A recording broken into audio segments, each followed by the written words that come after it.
बाणगंगा सरोवर मुंबई शहर की प्राचीन धरोहर। भगवान राम की प्यास ने बाणगंगा को दिया जन्म। बाणगंगा सरोवर संभवतः वर्तमान मुंबई शहर के सबसे प्राचीन निवासित क्षेत्रों में से एक है।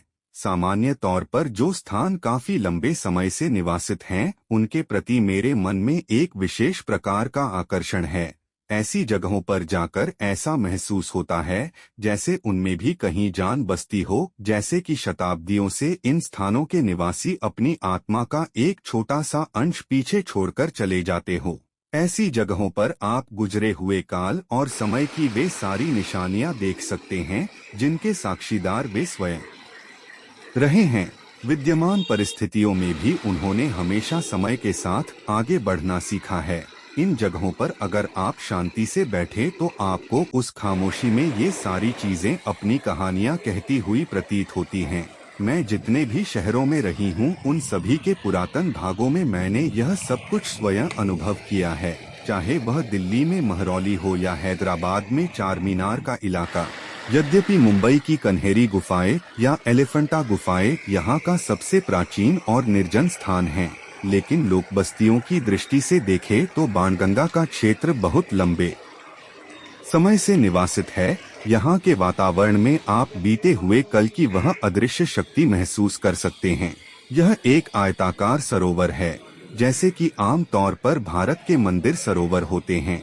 देखा जाए तो उनकी तुलना में बाणगंगा सरोवर आकार में काफी बड़ा है और उसके चारों ओर मंदिर हैं। शायद यहाँ पर इस सरोवर को ही मंदिर की तरह पूजा जाता होगा, जो कि प्रवेश द्वारों पर खड़े दीपस्तंभों से अभिव्यक्त होता है। इस सरोवर के चारों ओर सीढ़ियाँ हैं जो पानी में उतरने हेतु बनाई गई हैं। इस सरोवर में आप विविध प्रकार के रंग बिरंगी बतख भी देख सकते हैं। यहाँ की छोटी बड़ी इमारतों का, जैसे कि यहाँ पर स्थित घर और उनके बीच खड़ी ऊंची ऊंची इमारतें तथा यहाँ के मंदिर और उनकी शिखरों का पानी में पड़ता प्रतिबिंब आपके लिए एक अलग ही दृश्य प्रदान करता है।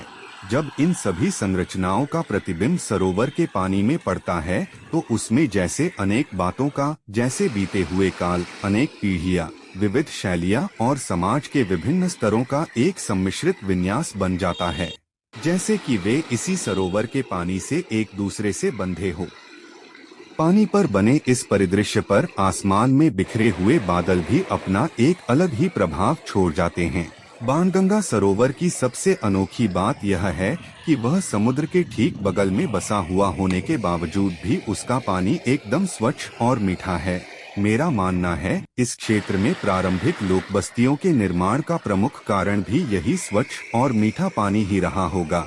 एक प्राचीन स्थान अक्सर अपने साथ कोई न कोई कथा, मिथक या फिर कोई उपाख्यान जरूर लेकर चलता है, तो इनमें बाणगंगा बिना किसी कथा के कैसे पीछे रह सकता है। बाणगंगा के अस्तित्व से जुड़ी यह कथा बहुत ही रोचक है। इस उपाख्यान के अनुसार जब भगवान राम और लक्ष्मण सीता जी को ढूंढने जा रहे थे, तब रास्ते में वे इसी स्थान पर गौतम ऋषि के आश्रम में ठहरे हुए थे। उस समय राम ने अपनी प्यास बुझाने के लिए वहीं जमीन पर एक बाण चलाया था जहां से भोगवती या पाताल गंगा प्रकट हुई थी। शायद इसी कारण से इस सरोवर को बाणगंगा कहा जाता होगा।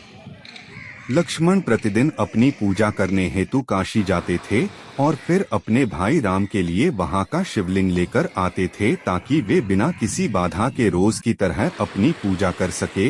एक दिन किसी कारणवश लक्ष्मण समय से नहीं लौट पाए, जिसके कारण राम ने यहीं पर उपलब्ध रेत से एक लिंग बनाया और उसकी पूजा की।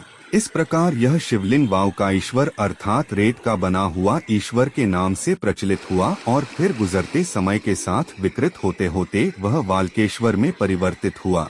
यह मंदिर आज भी बाणगंगा सरोवर के पूर्वीय तट पर बसा हुआ है और बड़े गर्व से इस क्षेत्र को अपना नाम प्रदान करता है। समय के साथ यहाँ पर और भी मंदिरों का निर्माण हुआ, जिसके कारण इस स्थान को तीर्थ क्षेत्र के रूप में जाना जाने लगा। कहा जाता है कि इस क्षेत्र में प्रारंभिक मंदिरों का निर्माण 8वीं और 13वीं शताब्दी के बीच में हुआ था, जो बाद में पुर्तगालियों ने अपने शासन काल के दौरान उद्ध्वस्त कर दिए थे। बाद में 18वीं शताब्दी के दौरान इन मंदिरों का पुनः निर्माण किया गया, जिन्हें आज आप यहाँ देख सकते हैं। इन मंदिरों के पुनः निर्माण के लिए उन्हें समाज सेवी श्री राम कामत द्वारा बहुत बड़ी आर्थिक सहायता प्राप्त हुई थी। राम कामत गौड़ सारस्वत ब्राह्मण समुदाय से थे, जो बाणगंगा परिसर के शुरुआती निवासितों में से एक थे। यह समुदाय आज भी बाणगंगा सरोवर और उसके आसपास के मंदिरों पर अपना प्रभुत्व बनाए हुए है और अच्छे से उनकी देखरेख भी करता है। इस क्षेत्र में काशी मठ, कैवल्य मठ और कवले मठ जैसे अनेक मठ स्थित हैं। इसके अतिरिक्त यहाँ पर भगवान परशुराम का भी एक मंदिर है, जो यहाँ के अन्य आकर्षणों में से एक है। यद्यपि यहाँ के सभी मंदिर वास्तुकला की दृष्टि से साधारण हैं, लेकिन यह मंदिर एक सच्चे कला प्रेमी को अपनी ओर जरूर आकर्षित करता है। इस मंदिर की सीधी खड़ी पत्थर की सीढ़ियों पर बिखरी सुंदर मूर्तियाँ यहाँ का प्रमुख आकर्षण है। मैं वाल्केश्वर की सड़क से होते हुए बाणगंगा गई थी, जो कि दक्षिण मुंबई में बसे मलाबार पहाड़ी क्षेत्र के किनारे के समानांतर दौड़ती है। यह रास्ता आगे जाकर किसी स्थान पर सीढ़ियों में परिवर्तित होता है, जहां से आपको अपनी गाड़ी से उतरकर पैदल ही आगे बढ़ना पड़ता है। इन सीढ़ियों के दोनों तरफ खड़ी इमारतें अनेक पीढ़ियों से जुड़ी कहानियां कहती हैं, जो कभी इस इलाके में रही होंगी। यहाँ पर कुछ छोटे छोटे ढाबे भी हैं, जो पाव भाजी, भेलपूरी और कभी कभी इडली जैसे स्वादिष्ट व्यंजन बेचते हैं। यहाँ की आसमान सीढ़ियाँ उस बीते हुए कल की तरह है, जिसका जीता जागता गवाह यह जगह है। नीचे पहुँचते ही आप सामने स्थित सरोवर को चाह कर भी अनदेखा नहीं कर सकते। इस सरोवर के आसपास घूमिए तो आपको यहाँ वहाँ छोटी छोटी कलाकृतियाँ नजर आएंगी, जो कभी किसी पेड़ के नीचे, सरोवर की सीढ़ियों पर और कभी सड़क के किनारे पड़ी हुई होती हैं। इससे भी अधिक प्रशंसनीय यहाँ के दीपस्तंभ हैं, जिन्हें बहुत अच्छी तरह से अनुरक्षित किया गया है। कल्पना कीजिए कि यह सरोवर रात के समय दीपों से प्रज्वलित इन स्तंभों और सरोवर की परिधि पर चारों ओर जलते दियों की रोशनी में कितना सुंदर दिखता होगा। यहाँ पर घूमते हुए जो भी मंदिर आपकी आंखों को भाए, उसके दर्शन जरूर कीजिए। जैसा कि मैं पहले भी बता चुकी हूँ, वास्तुकला की दृष्टि से ये सभी मंदिर बहुत साधारण हैं। यद्यपि इनमें से अधिकतर मंदिरों की शिखर विशेष रूप से नागर या उत्तर भारतीय शैली में बनी हुई है।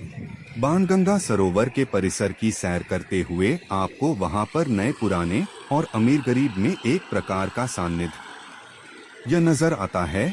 यह क्षेत्र अपने आप में जैसे मुंबई शहर का सूक्ष्म प्रतिरूप है।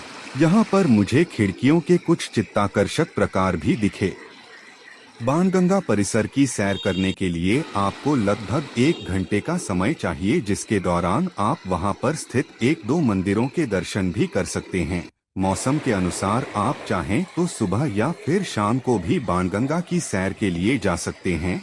महाराष्ट्र पर्यटन विकास निगम द्वारा फरवरी के महीने में यहाँ पर बाणगंगा संगीत उत्सव का आयोजन किया जाता है और शायद बाणगंगा की यात्रा करने का यह सबसे उत्तम